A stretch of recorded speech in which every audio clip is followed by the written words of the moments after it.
மாதம்பட்டி ரங்கராஜ் வந்து இப்போ 6 மாசம் குட்டியா வந்து வயிற்றுல இருக்காரு சொல்லிட்டு ஒரு இஷ்யூ போயிட்டு இருக்கு. அதை பத்தி தான் இதுல பார்க்க போறோம்.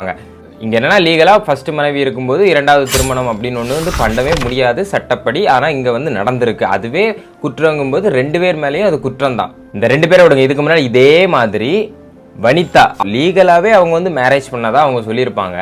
அப்போ வந்து இதே ஷோல இருக்க லக்ஷ்மி அவங்க பீட்டர் பால் அவங்களோட மனைவியை வச்சு இன்டர்வியூலாம் எடுத்து அது வந்து ஒரு பெரிய கான்ட்ரவர்சியா இருக்கும். நிறைய பேர் இதை பத்தி பேசியிருப்பாங்க. ஆனா இதே ஷோல இப்ப இருக்காங்க. ஆனா அவர் ஆப்போசிட்ல சோஃபால தான் உட்கார்ந்துட்டு இருக்காரு. சரி, ஷோல கேட்கறத விட்டுருங்க, ஏன் சோஷியல் மீடியால கேட்க முடியாது? அடுத்ததான் இந்த ஒரு விஷயத்த நார்மலைஸ் பண்ணி காட்டணும் அப்படிங்கிறதுக்காக குரேஷி அவர் வந்து வீடியோ போட்டது மாதிரியே இருந்துச்சு. இதுல ஒரு சில வீடியோஸ்க்கு கமெண்ட்ல போய் சொல்றாரு, அது வந்து நான் ட்ரால் தான் பண்ணேன், அவர் வந்து நான் ட்ரால் தான் பண்ணேன் அப்படின்னு சொல்லிட்டு. அப்போ ஒரு சீரியஸான விஷயம், இதே மாதிரி ஒரு பொண்ணு உங்க ஃபேமிலியில இல்ல உங்க வீட்டுல யாரோ ஒருத்தவங்களுக்கு இதே மாதிரி நடந்து அவங்க இப்படி வீடியோவை வந்து ஆதாரமா ரிலீஸ் பண்ணும்போது நீங்க இப்படி நார்மலைஸ் பண்ற மாதிரி, அதாவது ட்ரால் பண்ணுவீங்களா அந்த சீரியஸான விஷயத்த? அதை பார்க்க காமெடியா இருந்துச்சு. கண்டிப்பா அதை பார்க்க காமெடியா தான் இருந்துச்சு. அப்படிங்கும்போது மனசுக்குள்ள சிரிச்சுக்கணும், இல்ல உங்களை பர்சனலா நீங்க சிரிச்சுக்கணும். அதை வீடியோ எடுத்து போட்டு ட்ரால் பண்ணி அதை வந்து நார்மலைஸ் பண்ணக்கூடாது.